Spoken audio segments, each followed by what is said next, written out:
Story County, helping build Nevada's future.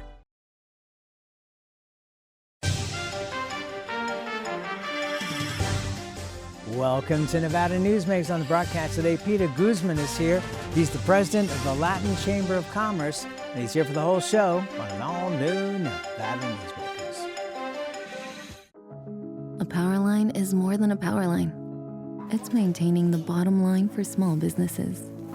It's keeping the assembly line moving for our workforce. For our brightest minds, it's meeting a deadline. It's on the front line with our heroes. And on the sidelines of the biggest games. It's a direct line to our loved ones. And it's a lifeline for the most vulnerable. There's a lot on the line. Like a traditional handmade basket, retail is woven into the fabric of life in Nevada. From big box to mom and pop, retail supports our communities in countless ways. Jobs for the disabled, team uniforms for kids, help for the elderly, and so much more. Retail employs over 1 in 10 workers. Retail supports Nevada, and we support retail. RANNV.org. As you know, Reno is booming. Toll's development company is helping it grow with insightful design and development, building community with every project, adding beauty, adding excitement, emphasizing our shared humanity. Reno is becoming bigger. Toll's development is helping it become better, more livable, more enjoyable. To learn more, go to tollsdevelopment.com. tollsdevelopment.com.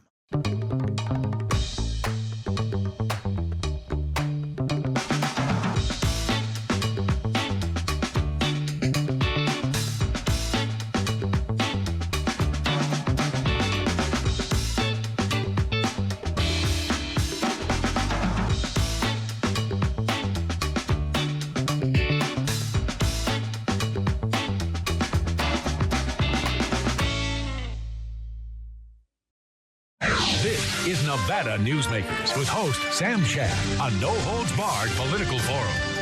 Now, from the Nevada Newsmakers broadcast headquarters, here is Sam Shad. And back on Nevada Newsmakers, we are pleased to welcome back to the program Peter Guzman. He is president of the Latin Chamber of Commerce, celebrating their 50th year. Congratulations. Thank you, Sam. And of course, thank you for having me. And thank you for always having this wonderful forum. An opportunity to be heard. I appreciate all your work in many years. And yes, 50th year. Can you imagine that? Latin Chamber's 50 years old.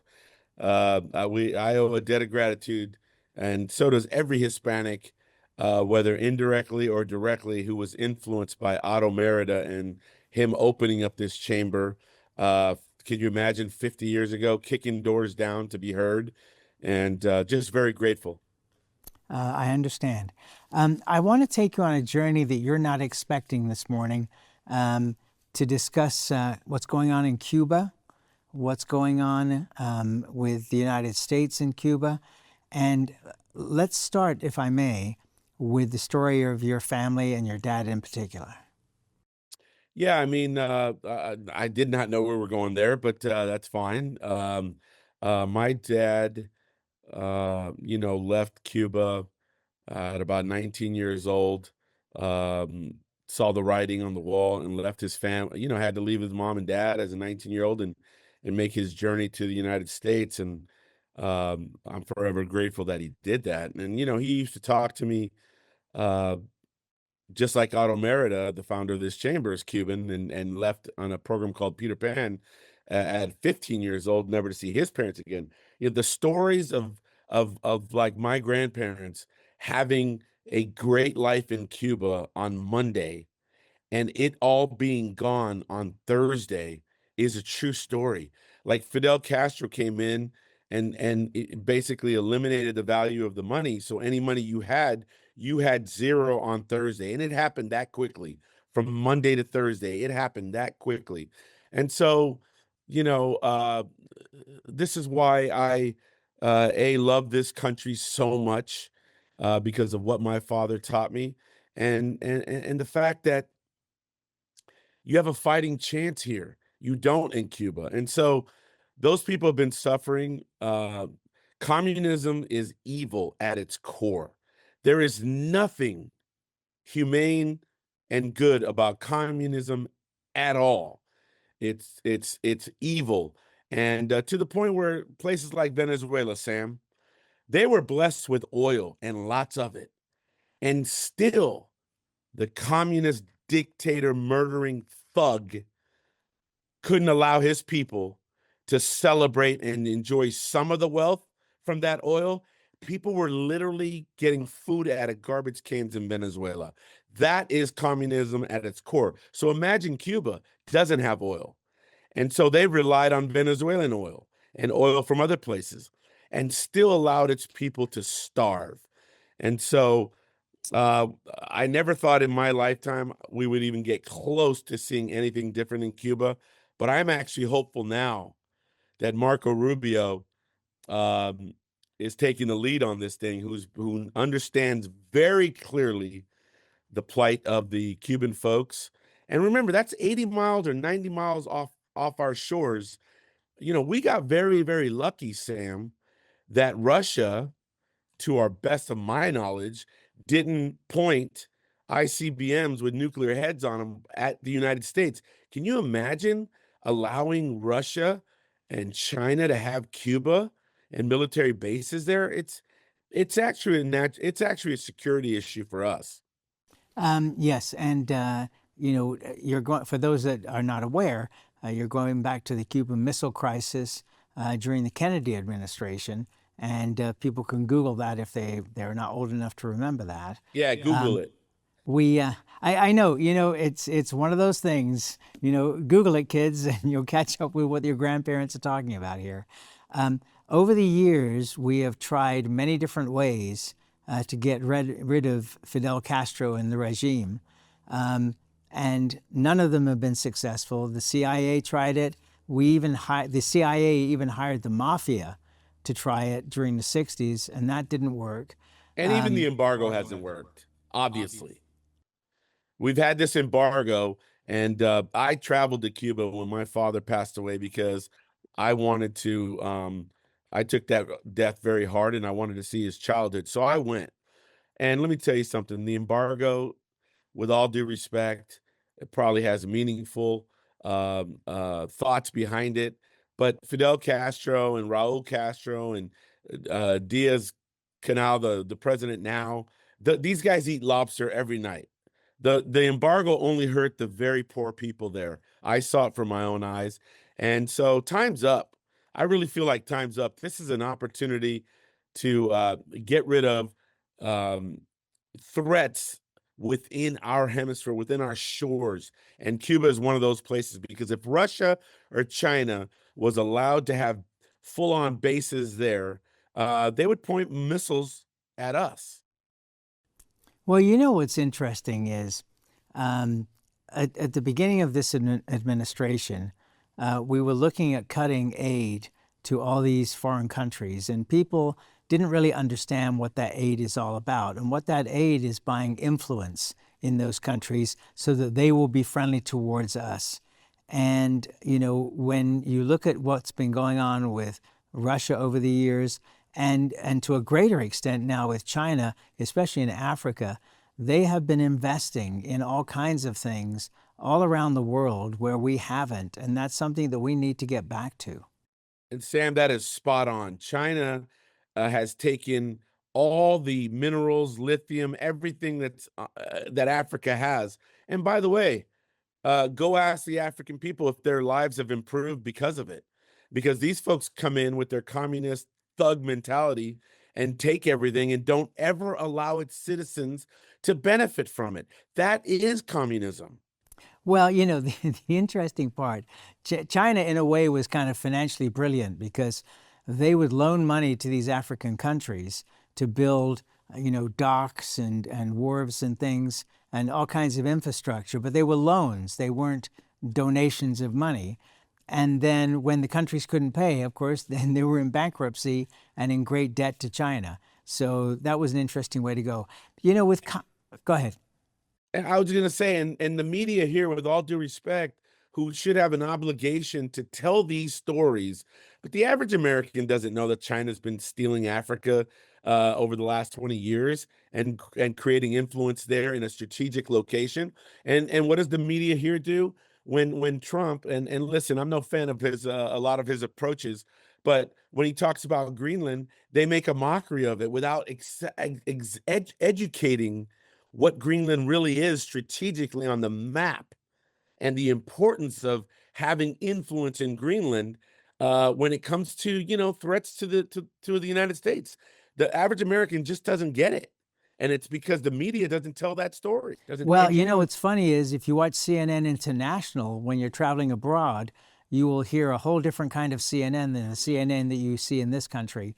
And I think that that's despicable. And I think that it would be great if CNN would run both their U.S. feed and their international feed in this country so we could see what's going on in the world. Americans really are so focused internally that they don't understand what's going on around the world. And for those of us that have looked at international affairs for decades, it's you have to understand the context, and that's what's missing. Of course. You were talking about communism. Tell me one place in the world where communism has worked. And the only place that it really had a chance, I think, was Israel with the kibbutzes. But they found that the equality didn't exist. There was one guy who was going to work very hard, and the other guy was not going to work very hard. And so the guy who was working hard said, hey, I'm not going for this where I've got to share everything with the person who's not working. So they came up with a whole different system for kibbutzes in Israel. It could never work. Well, it could never work. Right, because everybody isn't going to do the same thing. So No, the idea, and because I believe that if I work a little harder than you, I deserve more. well, the other thing is that these countries that purport to be communist are not communist; they're dictatorships. 100%.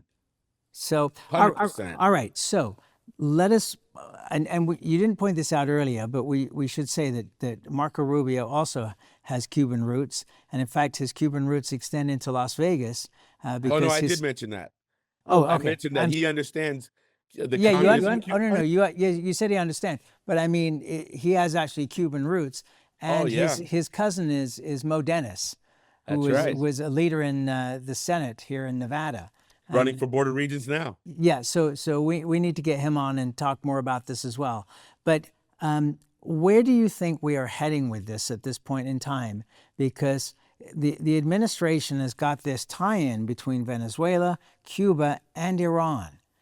How does this all play out, do you think?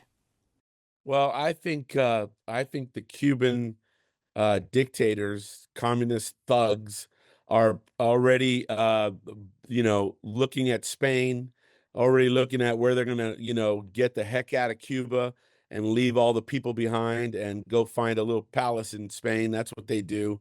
They'll steal everything out of the banks. They're probably already doing it. Any minerals, gold, they're taking it. That's what they do. That's the future of Cuba. These guys are going to run and hide, and the people from within. I'll tell you another thing that's interesting to point out is that, and the reason why I'm grateful that people in the United States of America care about their rights to own a gun, because you know what the Cuban people don't have? They don't have arms. They don't have any guns to fight back. So when you have, this is what our founders knew. And I'm not saying I'm the most pro-gun guy. I'm just saying reality. And reality is these folks aren't armed. So they got to go up against government that is well armed. Doesn't that sound familiar to you? Take the people's guns. Oh, it definitely sounds familiar. I guess the biggest concern that the U.S. government has got to have is that they've got to push hard enough to collapse the government, but not collapse it to the point where everybody gets in boats and flees to the United States, like the Mariel boat lift of years ago. Again, kids, look that up. We don't want a situation where there are hundreds of thousands, if not millions, of Cubans coming across the water, as you say, 90 miles away. Yeah, I think it's a little different this time, Sam. I think that the way it's going to be done is, and Marco Rubio understands exactly what you just said. I think they're going to do it in a manner where, the folks that are there are going to stay there and be part of the rebuilding and infrastructure. I have the opposite worry about than what you're thinking. I'm getting a little nervous that Cubans that left there, especially the boat situation that you're talking about, which we call it the Marielito boat situation, those folks could be heading back thinking, I used to own that house and I want it back. And that may not work out so well. That's what I'm scared of more than what you just thought. Um, I think the Venezuela model is a very interesting model, which is you don't get rid of the regime. You get it down to the point where you have somebody in the regime that you can work with, and therefore you don't have a government collapse. Because when governments collapse, then all the civil services are gone. So there's no hospitals, there's no doctors, there's no system of unemployment. I mean, you just go through the list of all the things that government provides. If you decapitate the entire government, but if you look at Venezuela, Venezuela has not fallen into crisis. No, quite frankly, that's an organized collapse that Venezuela that we saw in Venezuela, and we're going to need the same thing in Cuba. It's going to have to be an organized collapse. Cuba's a little different than Venezuela because A, there's no oil, and B, it's a longer history of communism, which means, the second, third, fourth in command are, military brainwashed guys that have really murdered people. And it may not work. It may not work to have one of these guys as head. So I think Marco's got a different idea. I actually think he really is has a strategic plan. And I think that will be revealed soon. Just a couple of other things here. One, that Cuba is a beautiful country. Number two, for a long time, it was a very popular place for people from the United States to go on vacation, and they had some of the best casinos in the world there. So I think that there's a great opportunity for trade and cultural activities between the two countries once we can get the leadership fixed. There's no question in my mind. I've been there, saw it, could not believe what I saw. I looked around and I saw nothing but opportunity, like yachts and marinas and casinos and tourism. It's all possible there. It is such a beautiful place. And, you go there, you land there, and you think you're back in the, although I'm not from the 50s, I've seen pictures of the 50s. It's a blast from the past. It's crazy, but a lot of opportunity there. Well, my director has a lot of automobiles from the 50s because he's very cheap, and he's waiting to go back to Cuba to get all the parts he needs for those vehicles. See what I just said? He's the kind of guy I'm worried about. He's going to go back there and think he can have everything. All right, let's take a break. We'll come back more with Peter Guzman after this timeout. Meet Nevada Health Link, Nevada's official health insurance marketplace. Your link to savings, selection, free assistance, and name brand health insurance, where 90% of enrollees lower the cost of their monthly premium. Everyone deserves access to quality health coverage, no matter your income or family size. Visit NevadaHealthLink.com. A few minutes could save you hundreds of dollars per month. Nevada Health Link. Our plans are made for your plans. My whole life has been public service. It's about people. And when we work together instead of yelling at each other, we get things done. We don't always get everything we want, but that's our system of government. Give and take. We don't give up. We keep working. We keep pushing. And when we break ground on Nevada's first children's hospital, when crime rates come down, and when graduation rates improve, that motivates me. That's why I do it. The trucking industry is the most resilient link in the supply chain. And for over 90 years, the Nevada Trucking Association has been the voice for the men and women in the trucking industry. From Carson City to Washington, D.C., we advocate for policies to protect our trucking companies and keep commerce flowing. Because Nevada's and America's prosperity is tied to trucks. There's nothing without trucking.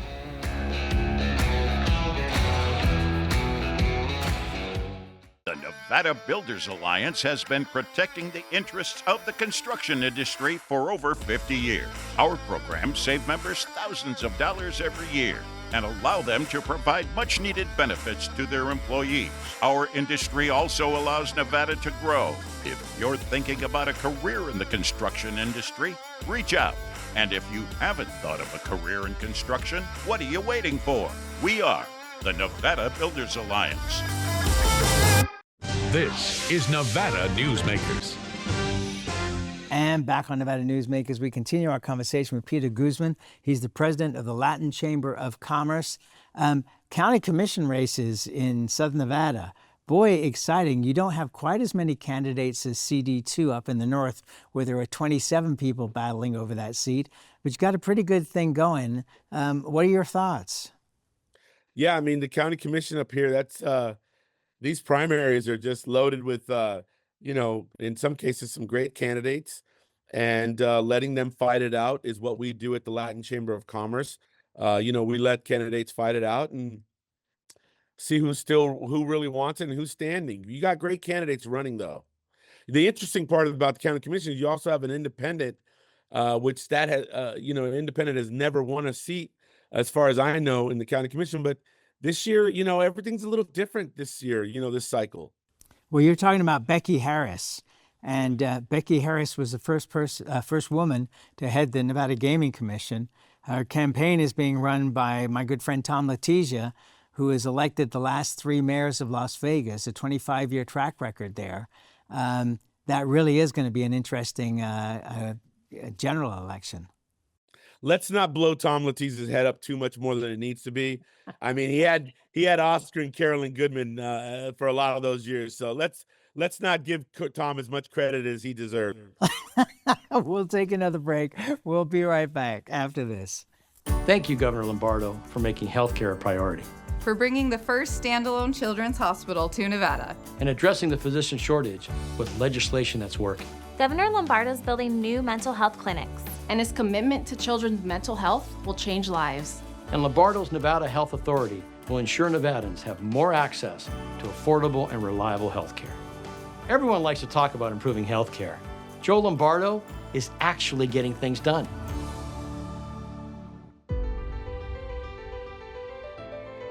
Welcome to Story County, where history meets innovation, and a pioneering spirit continues to shape our future. At the heart of the Tahoe Reno Industrial Center, we power the future with global leaders in technology and manufacturing, driving progress that reaches far beyond our county lines. From advanced manufacturing to tech innovation, our industries are creating thousands of quality careers, fueling a vibrant economy that benefits every Nevadan. But it's more than just growth. Our community is our foundation, supporting families, empowering local initiatives, and creating a place where everyone belongs. Be part of a legacy built on bold ideas and boundless possibilities. Join us in building a brighter future right here in Story County. Story County, helping build Nevada's future.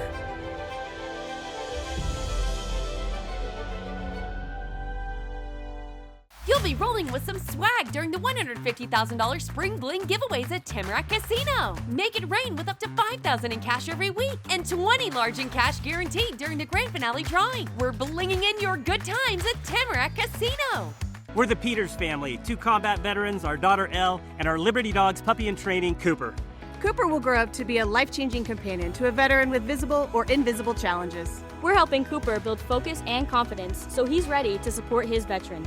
And we know he will help bring happiness and independence to his veteran's life. So join us, become a puppy raiser, and change lives, one puppy at a time.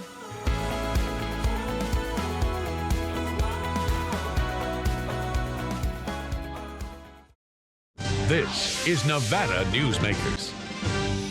And back on Nevada Newsmakers, we continue our conversation with the former friend of Tom Letizia, Peter Guzman. I'm kidding, of course, the president of the Latin Chamber of Commerce. So the governor's race is very interesting right now. It appears that the governor is running full on with an on-air campaign on television. There's 2 PACs that are supporting Governor Lombardo, that of course he has nothing to do with because they all have to be separate. but that's 3 different attack modes going on here. What are your thoughts on where that campaign is? Because we haven't heard much from Attorney General Ford at this point. Yeah, my thoughts are real simple. I don't get into the weeds. I think that Governor Lombardo has done an amazing job as governor. I thought he was a great sheriff. I think he's been a great governor. He's business friendly. He's accessible. These are the things that you want, your governor to be. And so I think he's running a great campaign. But more importantly, I think he's done a great job. Yeah, there are outside factors that could influence races, what happens in D.C., what happens on the streets. But I think Governor Lombardo has done an amazing job as governor. All right, and that's where we got to leave it. Peter Guzman, always a pleasure to see you, my friend. Thank you for doing this as always. Sam, I can't wait to see you down here in Vegas. Okay, take care, man. We'll talk to you soon. And we'll be right back. The road to riches leads straight to the Carson Valley Inn. Cash drawings Thursday and Saturdays. Over 480 winners. Score up to $15,000 weekly. Plus one $10,000 cash winner and the $20,000 guaranteed grand prize giveaways. Free meals, free play, and more. Only at the Carson Valley Inn. 2025 is bringing big changes for Nevada businesses. If you have more than 5 employees and have been operating for 3 years or more, you must now comply with new state retirement plan mandates. The Vegas Chamber 401k plan makes it easy, offering a proven, customizable, and cost-effective plan for employers and employees to save with tax advantages. Visit vegaschamber.com to explore options and see how the Vegas Chamber can help you start saving for your future. You're in trouble with the law. It's easy to think you'll lose everything, but there is hope. I'm Attorney Orrin Johnson. Your first step is to hire a serious attorney with the experience to successfully navigate the legal system for you. Sometimes hope means addiction treatment instead of jail, and making sure you're treated fairly. Sometimes hope means fearless trial attorneys who will stand up to the government when they get it wrong. Call or text Orrin Johnson Law. We'll make a plan. You'll take back your life. Each day, the Children's Advocacy Alliance partners with leaders, legislators, and families across Nevada to improve children's health, education, economic well-being, and safety. We recognize Nevada will be no better than the state of its children. Be a part of this change. Be a supporter of the Children's Advocacy Alliance. For more information, go to caanv.org. Welcome to the Ahern Boutique Hotel, where luxury and warmth come together in the heart of Las Vegas. We take pride in offering a one-of-a-kind experience for both locals and tourists. Join us for handcrafted cocktails and an unforgettable experience. Joel's Chop House, the perfect place to savor views of the Las Vegas Strip. Satisfy your cravings at the Ahern Chocolate Shop. No smoking, no resort fees, and the parking is always free. The Ahern Luxury Boutique Hotel is your home away from home. As always, you can watch Nevada Newsmakers 24 hours a day at nevadanewsmakers.com, and our archive goes back to 2002, so you can look at all kinds of historic interviews right here on Nevada Newsmakers. Thanks for watching. We'll see you on the next broadcast.